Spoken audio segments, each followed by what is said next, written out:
explained everything to her, and my face crumbled when the manager said, "I can confirm he was here on that day." I shook my head rapidly and felt my head spinning. "No, he's lying, I know it. I saw her backpack on his counter." The cop sighed and asked the man if he could show me the backpack, and when I saw it, I realized they were two completely different bags.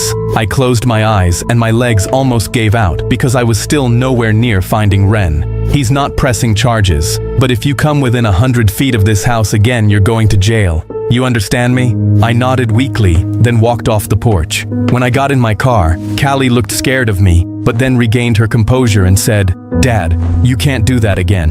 If you go to jail, Ren doesn't have anybody." I swallowed hard, suddenly feeling guilty, and drove us home in silence. When I pulled into the driveway, Reeve was at my window in seconds, and he covered his mouth when he saw my hands. "Silas, oh my God, your hands. What happened?" We got out of the car, and I told him everything. Mr. Reeve was moving around anxiously. "We need to clean you up. We need ice and a cloth." Callie stared with her arms crossed, then coldly said, "Mr. Reeve, you should go home. We're really tired." He froze. "I just thought Callie, not right now. Please," I said sternly because I knew she was getting suspicious of him again. She looked at me in disbelief, then stormed off into the house. Reeve looked at me with a wounded face and tried apologizing, but I told him I just wanted to rest. He nodded, then walked away, and I went inside and straight to Ren's room. I laid down on her bed and pulled her stuffed rabbit against my chest and closed my eyes. When I woke up, it was dark outside, and I could see Reeve's bulb flickering on and off in his living room again. And watching it reminded me of the night I made up the ritual and how scared Ren was of the man in her doorway. I thought I'd kept her safe all this time, but she'd been in danger this whole time, and I was too stupid to see it. The next morning, it took everything in me to get out of Ren's bed, and when I finally did, I saw Callie on the couch with one of Ren's hoodies pressed up to her face, whispering into it. I watched from the doorway, and I couldn't make myself go up to her because if I touched her, I was going to break too. The next couple days blurred together. I would sleep in Ren's bed and couldn't get out most of the time, and when I did, I would notice that Callie stopped eating since her face was slimmer. Her hair was also matted on one side from sleeping on the couch. I'd been telling myself we were going to find Ren, but part of me didn't believe it anymore. The other part of me did believe it, and it was enough to get me to flick her bedroom light 4 times. I waited for the lamp to flicker, but the only thing flickering was Mr. Reeve's broken bulb. I almost didn't look at it since I was sick of it by now, but I decided to look either way. It flickered 6 times, then stopped, and I suddenly couldn't breathe because I just counted Ren's goodnight signal from across the street. I started crying because Ren was across the street this entire time, and the man who had been helping me was the same man who'd stood in Ren's doorway 2 years ago. I instantly went to Callie's room because she had to know where her sister was. I opened her door, and she was in bed with Ren's hoodie pressed against her chest. "Cal, Reeve has her. He's the man she saw in her doorway." Her eyes widened, and she suddenly got up and started hitting my chest angrily but weakly at the same time. "I knew it, Dad. I knew he was creepy, but you wouldn't listen to me." I took her punches as I told her, "I know, Callie. I'm sorry. I promise we'll get your sister back. We just need proof so the cops will finally listen to us." Me and Callie had hope again, so we got to work the second the sun came up. Callie put her phone on Ren's windowsill to record inside Mr. Reeve's house, and we saw him walk into his kitchen and prepare a plate of food and a cup of juice, then carried both somewhere down the stairs. "Dad, he's going to his basement." I spotted a window to the basement low on the side of his house, and my eyes widened in fear because the basement walls were the same pink as Ren's room. My head started spinning, and I had to put a hand on the windowsill to steady myself because he had painted the basement just for Ren. Callie noticed it too and dug her fingernails into my hand from anger.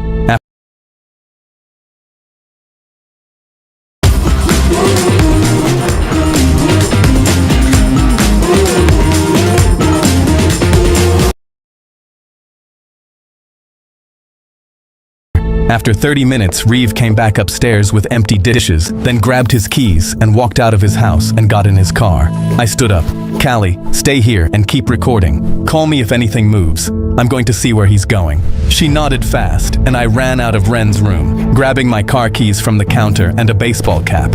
I followed Reeve 3 cars back the whole way to a grocery store, then put the baseball cap low over my eyes to hide my face, and walked in behind him with my phone in my hand already recording. Mr. Reeve walked down the aisles picking up normal groceries like a man with nothing to hide, and that made me angry. But then he walked into the dairy aisle and he grabbed a yellow 12-pack of True Moo and dropped it into his cart. My hands started shaking because I couldn't believe he was buying True Moo for my daughter, as if he were her dad. I wanted to slam him to the floor but stopped myself. After he paid for his groceries, I drove home knowing we had him. Back at home, I called 911 and told the dispatcher I had evidence that my daughter was being held in my neighbor's basement. She told me to stay in the house and that cops were on their way. Callie and I held our breaths until we heard the police knocking on our door. After I let them in, they took our statements and our phones for evidence and said a warrant would be ready tomorrow. Before leaving, they warned us to not go near Reeve's property. Callie and me felt so much relief at finally being believed, and soon we were all going to be reunited. But for now, we sat on the couch watching Reeve's house through the front window. Every hour that passed felt like another hour Ren was alone down there. Then the living room bulb started flickering. 1, 2, 3, 4, 5, 6. Callie covered her mouth and started sobbing since it was her first time seeing it. Seeing both my daughters hurting made me stand up ready to march to Reeve's house and bring my daughter home. But Callie grabbed my arms and pleaded, "Dad, you can't. If you go over there now, you'll go to jail and not him." She was right, so I took deep breaths to calm myself and then sat back down. The next morning, the cops, a detective, Callie and me were all at Reeve's front door, and when the detective knocked, Reeve opened the door looking confused. The detective held up the warrant. "Mr. Reeve, we have a warrant to search your home. Step aside, please." Reeve turned to me with a hurt look on his face. "Silas, you think Ren's here, but I've been helping you find her and praying for her." I cut him off, sick of his lies. "Save it. I know it was you in her doorway." He looked confused. "Silas? What doorway?" But he regained his composure and stepped aside. "Look anywhere you want, but she's not here." Callie coldly said, "We'll see about that, you creep." The cops spread out through the house, and we could hear doors opening and closing, and we'd hear cops shouting "clear" every few seconds. Dread filled my body at the possibility of Ren not being here. That's when Reeve put his hand on my shoulder. "Silas, you really think I'd do this? After everything?" I grabbed his hand and tightened my grip until he was in pain. "You really thought we wouldn't catch you? I wish I had killed you 2 years ago." He tried to free himself. "Silas, I care about Ren just as much as you."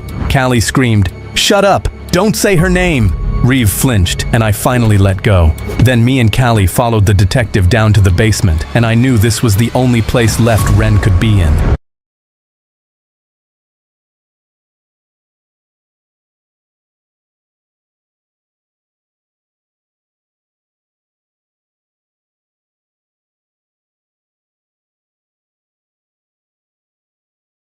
Seeing the pink walls in person made me sick, but seeing an empty room made me sicker. The detective turned to me with her face softening.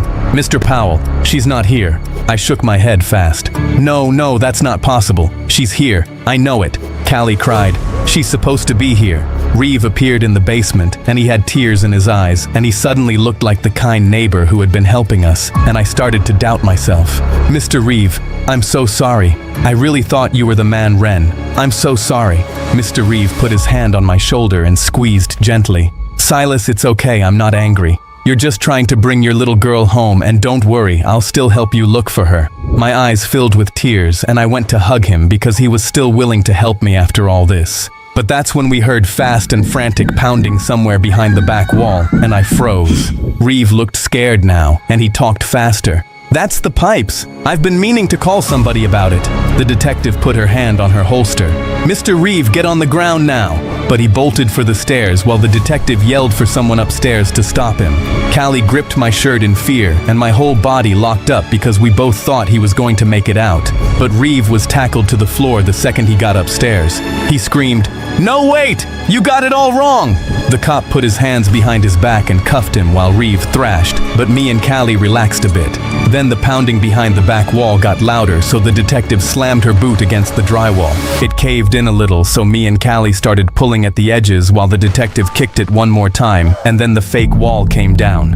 My eyes widened, and Callie let out a cry because Ren was standing on the other side. Her hair was matted and tangled, and her fists were raw and bleeding, and her eyes were red from crying. I ran to her, and she collapsed in my arms, and my legs gave out right there. Callie dropped down and wrapped her arms around Ren and pressed her face into her hair, sobbing. You're here. You're here. Ren grabbed 2 fistfuls of my shirt and she was shaking so hard her teeth were chattering. I whispered, "Let's get you out of here." I carried Ren up the stairs while Callie followed behind me. When we got upstairs, Reeve was being walked to the front door and he looked angry now. The wounded friend act was gone. When he saw me holding my daughter, he smiled creepily. Her scream that night was the prettiest sound I ever heard. I almost put Ren down to go beat him up, but I held on to her tighter because she was finally back in my arms and nothing was worth letting go. So Callie stepped in front of me. "I hope you rot in jail, you creep." Reeve scoffed, and the cops shoved him out the front door. Then I took Ren to the hospital where the nurses cleaned the dried blood off her hands and wrapped fresh bandages on her knuckles. I wondered what she went through in Reeve's house, but shook the thoughts away because they scared me more than anything. After the nurses left, Ren grabbed a notepad and pen off the bedside table and wrote slowly and turned it around for us to see. "Did you see me flashing?" My eyes filled with tears and my voice cracked when I told her, "Yes, baby, I was flashing too." She started crying for the first time since we'd pulled her out of that wall, so Callie and me climbed onto the bed and hugged her. I held them both as tight as I could and thanked the heavens I'd looked at that bulb one more time.